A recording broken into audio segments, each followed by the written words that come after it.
তুখোর বক্তা। পাপিয়া তখন ক্রেজ আর কি, পাপিয়া আসবে বক্তৃতা দিবে, শুনলে পাবলিক ঝাইপে পড়ে। আমিও খালি শুনি, পাপিয়া নামে এক নেত্রী আছে, হেভি বক্তি মাজারে, তো শোনা হয়নি কখনো। এর মধ্যে পলিটেকনিকে ইলেকশন হবে, আমি কাজ করতেছি দিন রাত, এটি আমাদের ক্যান্ডিডেট আছে, ভালো ক্যান্ডিডেট, জিতবে আমরা জানি। হেভি গরম পড়িছে, রাতের গরম তো জানেন, চান্দি ফাটানো গরম। তো পাপিয়া আসিছে প্যানেল পরিচিতি অনুষ্ঠানে, গরমে ত্রাহি ত্রাহি অবস্থা। তো পাপিয়া বক্তৃতা দিতেছে ওই প্যানেল পরিস্থিতি, ছাত্র দল এই নির্বাচনে জিতবে, সেদিন ওরা যে কান্না করবে, সেই কান্নার পানিতে যে বন্যা হবে, সেই বন্যার পানিতে আমরা সাঁতার কেটে কেটে উল্লাস করব, ওই যে গরম, ওই গরমের চাইতেও বেশি গরম নিয়ে আমরা বিজয়ী হব। এর মানে কি? সেই দিন বাগে খাইছে, তারপরে 36টা বসন্ত পার হয়ে গেছে, তাও গরমের চাইতে বেশি গরম, এই কথার মানে বুঝি নাই। আপনারা বুঝিছেন? হ্যাঁ, বুঝেন নাই? এই জন্যই কবি পুলক বন্দ্যোপাধ্যায় লিখেছিল, তুমি কি যে বলো বুঝি না, তোমার মুখের পানে চাহিলে আমি কিছু শুনি না, তুমি কি যে বলো বুঝি না। আল্লাহর কি অসীম কুদরত, কিছুদিন আগে এই গর্বের উপরে থাকা কথাটার মানে বুঝেছি।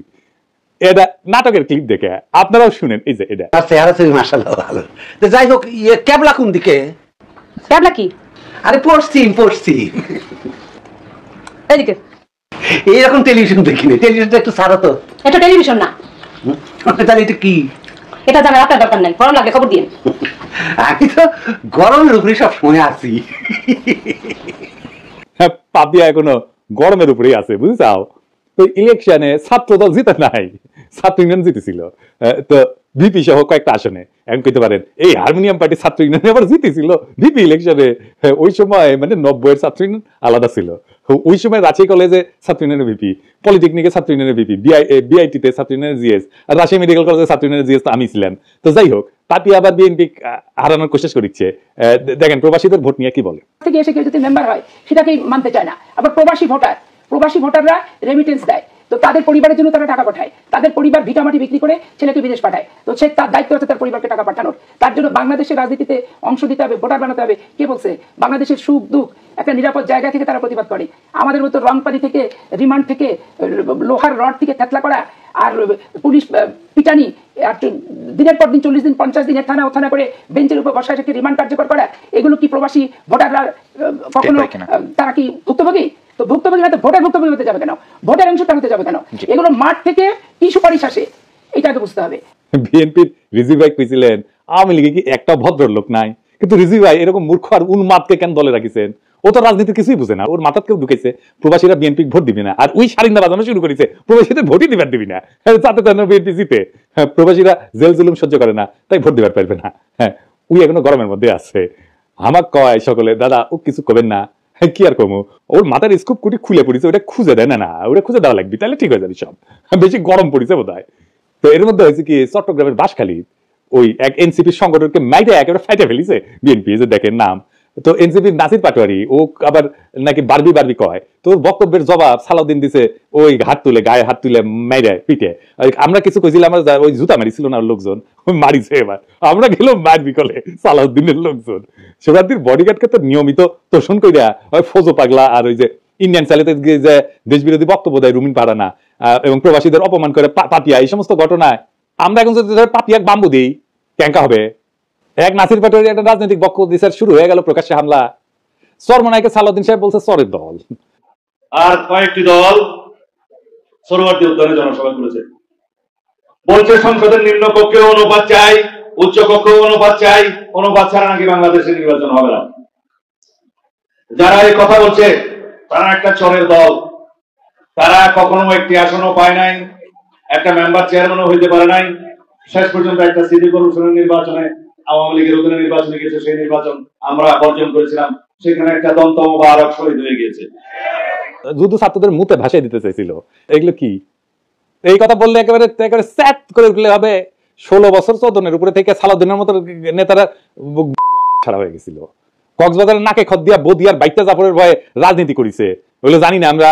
আর জুলাইয়ের এক তরুণের রাজনৈতিক বক্তব্যের জবাব দিচ্ছে গায়ে হাত তুলিয়া, গাড়ি বাড়ে হামলা করিয়া, পথসভার মঞ্চ ভেঙে দিয়া। এই বিএনপি বড় বড় নেতারা খুব হুঙ্কার দেয়, কিন্তু শহীদ সালাউদ্দিন কাদের চৌধুরী ফাঁসির পরে সারা দেশে একদিন হরতাল দিতে পারে নাই। চট্টগ্রামে আধা বেলা হরতাল ডেকে দায়িত্ব সারি ছিল, এখন এদের র্যাডম বেরিয়েছে, আর্কিলিস হয়ে গেছে। এইসবের পরিণতি কালে খুবই খারাপ হবে। রাজনৈতিক প্রতিপক্ষকে ডিল করা শিখেন, যাদের দয়া পলিটিক্যালে সাহস ফিরে পেয়েছে তাদের কটু কথার সমালোচনা সহ্য করা শিখেন। জুলাই একটা বড় দল, আওয়ামী লীগ আপনাদের চাইতে বড় দল ছিল, ওর বাচ্চারা দিল্লি পাঠিয়ে দিছে। এমন আর একটা পরিস্থিতি তৈরি করেন না আপনাদের কোলে যাওয়ার জায়গা নাই। বড় দলের অভিভাবক সুলভ আচরণ হবে, দয়া এবং ভালোবাসা দিয়া। আপনারা নিজেদেরকে রাজনৈতিক প্রতিপক্ষ ভাবেন, মাথায় যদি নিজেদের বয়স্ক মুরব্বী আর তাদের বাচ্চা ভাবেন, তাহলে ভাই আপনারা রাজনীতি করতে পারবেন না। আবার বিএনপি লেসপেন্সার গুলা করছে কি যে ছেলেটা নাকি লিক করতো, অথচ জুলাই বিপ্লবে সক্রিয় অংশগ্রহণকারী এবং আহত যোদ্ধা।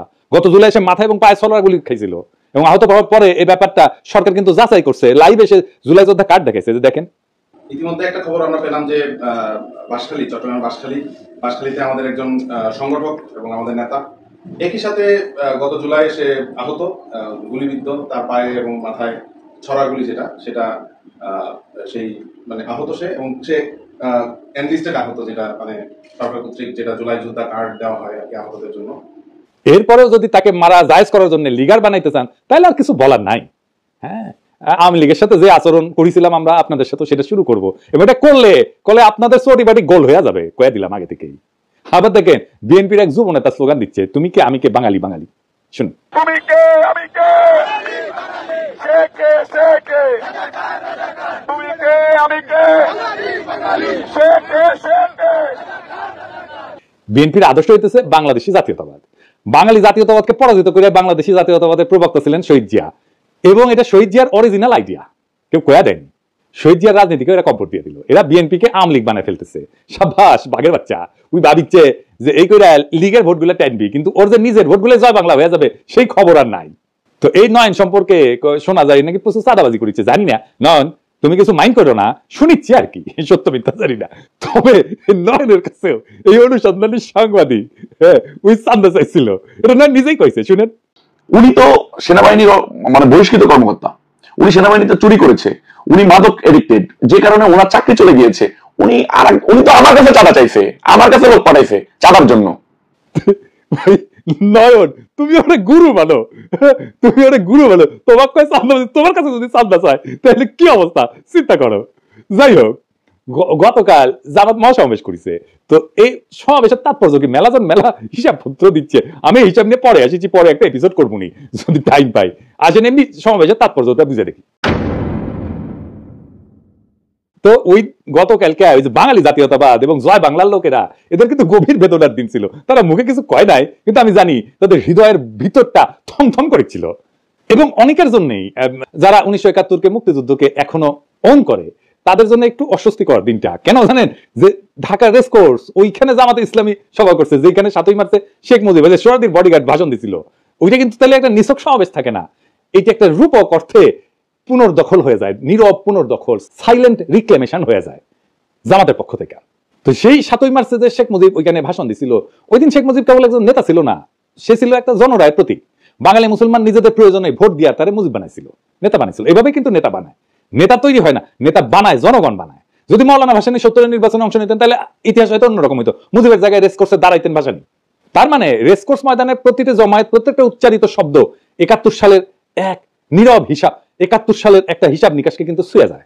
এই জায়গাটা কেবল জয় বাংলার না, বরং বাংলাদেশী আত্মপরিচয়েরও প্রতীক। কিন্তু 1976 সালের 7ই মার্চে ওইখানে জামায়াতের সমর্থকরা পাকিস্তান জিন্দাবাদ স্লোগান দিয়েছিল, কনফেডারেশনের দাবি তুলেছিল।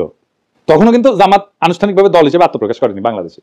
এই ঘটনার ভিতরে নিহিত আছে বাংলাদেশপন্থী নাগরিকের জন্য কিছুটা হলে বেদনার, এমনকি অপরাধ বোধের কারণ কিন্তু আছে। কিন্তু কাকে দোষ দিবেন? এই আত্মধ্বংসী বাস্তবতার জন্য দায়ী শেখ মুজিব নিজে এবং তার কন্যা শেখ হাসিনা। কারণ তারা জনগণের ভোটের পরিবর্তে ভরসা করছে ইন্ডিয়ার উপরে, এবং কলকাতার চিন্তকদের ইন্টেলিজেন্সিয়ার মাধ্যমে বাঙালি জাতীয়তাবাদকে আমদানি করে আমাদের উপরে চেপে দিছে কলোনিয়াল তালুকদারির উত্তরাধিকার হিসাবে, যার ফলাফল বাংলাদেশের মুসলমানরা তাদের প্রত্যাখ্যান করছে। সত্যি কথা বলতে, যদি আওয়ামী লীগ 1975-এর পর গণতান্ত্রিক ধারা ফিরে আসতো, কলকাতার ইন্টেলিজেন্সিয়ার পরামর্শে বাঙালি জাতীয়তাবাদ চাপাই না দিয়া বাংলাদেশি চেতনাকে বিশ্বাস করতো, যদি তারা জিয়ার তুলনায় আরো গণতান্ত্রিক হওয়ার দিশা বেছে নিত, তাহলে আজ তাদের এমন ভাবে উৎখাত হইতে হইতো না। তাই আজ যারা বাঙালি জাতীয়তাবাদের পতাকার নিচে বুক চাপড়ে কাটতেছেন, তাদের অনেকেই শেখ হাসিনার ওই ভারত ঘেঁষা রাজনীতির বিরুদ্ধে আপত্তি করেন নাই, কিন্তু বরং নিজেদের ভিতরের ইসলাম বিদ্বেষ থেকে জামাতকে গালি দিচ্ছেন, জিন্নাকে গালি দিচ্ছেন, বাঙালি জাতীয়তাবাদকে ধর্ম বিদ্বেষের হাতিয়ার বানাইছিলেন। শুধু তাই না, হাসিনার নির্মম নির্যাতন, নিপীড়ন, গুম, খুন, হত্যাকাণ্ডে তারা নীরব সমর্থন দিচ্ছেন। বিদেশে লুটপাট করার টাকা ভাগাভাগিতেও তারা মুখ ফিরায় থাকেনি। এবং এরই ফলাফল হলো আজকের এই পরিণতি, আওয়ামী লীগের পতন আর জামাতের উত্থানের বাড়তি সুযোগ। তবে এই মিটিং আর একটা অভাবনীয় ঘটনা ঘটছে। কি সেটা? জামাতের আমির, আমার অত্যন্ত পছন্দের বড় ভাই, তিনি 2বার বক্তৃতা দিতে গিয়ে কোলাপস করে পড়ে গেছে। এইটা কি একটা রাজনৈতিক দলের নেতার জন্য কাম্য একটা বিষয়, কাম্য ঘটনা? এর ফলে কি জামাত আগাইলো না পিছাইলো? জামাতের কি দুর্নাম হবে? ওনার কি নেতৃত্বের সামর্থ্য নিয়ে প্রশ্ন উঠবে? না, এতে ওনার জনপ্রিয়তা বাড়বে। হিসাব করে দেখেন কারণটা কি। এতে একটা আবেগের সংহতি তৈরি হয়। নেতা যদি হঠাৎ অসুস্থ হয়ে পড়ে, জনগণ তাকে রক্ত মাংসের মানুষ হিসেবে দেখতে শুরু করে এবং একটা সহানুভূতির ঢেউ তৈরি হয়। মানুষ মনে করেন তো দেশের জন্য এরকম করছেন, এই অনুভূতি কাজ করে। এইভাবে কোলাপস করলে তাকে একজন ত্যাগী যোদ্ধা হিসেবে তুলে ধরে। দেখো দেখো দেশের জন্য কতটা কষ্ট করতেছেন, এই বার্তা ছড়ায় পড়ে। পলিটিক্সে সবাই কথা বলে, কিন্তু সবাই কথা বলার মতো থাকে না। আর যখন কেউ কথা বলার মাঝখানে হঠাৎ এইভাবে নিঃশ্বাস হারায় ফেলেন, তখন মঞ্চ কেঁপে ওঠে একটা শরীরের পতনে। তখনই শুরু হয় এক নতুন ধরনের রাজনীতি। না, আমরা বীরত্বের কথা বলতেছি না, বলতেছি ভাঙনের মধ্যে দিয়ে উত্থানের কথা। যখন নেতা কোলাপস করেন, তখন তিনি কেবল মাটিতে পড়েন না, তিনি পড়ে যান মানুষের হৃদয়ের গভীরে। শফিক ভাই এইভাবেই হৃদয়ের গভীরে পড়ছেন। যেটা ঘটছে আমরা দেখছি, একটা জনসভা, লক্ষ লক্ষ মানুষের ভিড়, নেতা কথা বলতেছেন, সরাসরি আগুন জ্বলা ভাষণ, হঠাৎ থেমে গেলেন, নিঃশ্বাসের শব্দ বেড়ে যায়, এক পা দুই পা করে, তারপরে ধপাস করে পড়ে গেলেন মঞ্চে। অনেকে চিৎকার করে উঠছেন, কিন্তু তিনি কি সত্যি পড়ে গেছেন নাকি ঠিক তখনই তিনি মানুষের হৃদয়ে উত্থান করেন? আমি কয়েকটা আন্তর্জাতিক ঘটনার কথা বলি। রবার্ট এফ কেনেডি ভাষণ শেষে গুলিবিদ্ধ হয়ে মঞ্চে পড়ে যান। কোন রাজনৈতিক প্রতীক কখনো এত রক্তে জন্ম নেয়নি। তার জন্য পোস্টার ছাপা হয়, এতেই উনার জনপ্রিয়তা আকাশচুম্বী হয়ে যায়। রাজনীতি মানে কিন্তু পারফেকশন না। মানুষ চায় একজন তার মতো একজন মানুষ, তার মতো একজন ভাঙা নেতা, যে তার মতো কষ্ট পায়, যে তার মতো কাঁদে, যে তার মতোই ভালনারেবল। এটাই হিরোইক সাফারিং এফেক্ট। নেতা যদি ভোগে, জনগণ তাকে ভালোবাসে। ফরাসি চিন্তাবিদ জালুক ন্যান্সি উনি বলছিলেন, যে শরীর কষ্ট করে সেই সত্য বয়ে আনে। আর জর্জিও আগামবেন উনি বলছিলেন, the moment the sovereign body collapses the political soul rises. তাহলে প্রশ্ন দাঁড়ায়, নেতা যখন পড়ে যায় তখন কি উঠে আসে? উঠে আসে ক্ষমতার নতুন ভাষা। ভাঙন থেকে উঠে আসে এক নতুন প্রতীক, যেখানে নেতা আর কেবল মানুষ না, তিনি হয়ে ওঠেন সিনেমার মতো সাহসের স্থাপত্য, বীরত্বের প্রতীক, আস্থার জায়গা, ভরসার জায়গা, এবং মানুষ কানেক্ট করতে পারে তার সাথে। নেতৃত্ব সবসময় ভাষণের মধ্যে থাকে না, এইভাবে পতনের মধ্যেও থাকে। তাই এটা সিম্বলিক ব্রেকডাউন। ফরাসি দার্শনিক রোলা বার্ট বলছিলেন যে মৃত্যুর কাছাকাছি যাওয়ার প্রত্যেকটা মুহূর্তই একটা রাজনৈতিক পুনর্জন্মের আভাস দেয়। নেতা যখন কোলাপস করে, তখন মানুষ বোঝে এই লোক নিজের চেয়েও বড় কিছুতে বিশ্বাস করে। আর এখানেই আসে এক গভীর থিওরি, যেটা আগে বলছি, হিরোইক সাফারিং এফেক্ট। নেতা যখন কষ্টে পড়ে, তার প্রতি সহানুভূতি বাড়ে, আর সহানুভূতির সাথে আসে বিশ্বাস। বিশ্বাস থেকে তৈরি হয় কারিশমা। জার্মান সমাজবিজ্ঞানী ম্যাক্স ওয়েবার বলছিলেন, কারিশমা হচ্ছে এক ধরনের ঐশ্বরিক বা অতিপ্রাকৃত বৈধতা, যা দুর্দিনে প্রকাশ পায়। নেতার শরীর যখন হার মানে, মন তখন কথা বলে, আর মনই তখন জনগণের সাথে একাত্ম হয়ে যায়।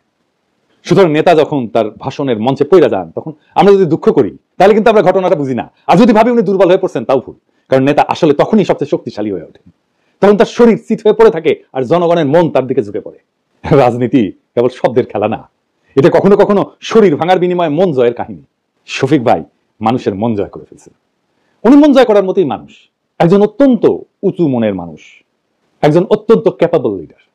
শফিক ভাই দ্রুত আরোগ্য লাভ করেন, আবার রাজনীতির মঞ্চে ফিরে আসেন। আমাদের অনেক কাজ করতে হবে একসাথে, সেই কাজে শফিক ভাইকে দরকার, শফিক ভাইয়ের মতো নেতা দরকার, শফিক ভাইয়ের মতো মুরব্বী দরকার।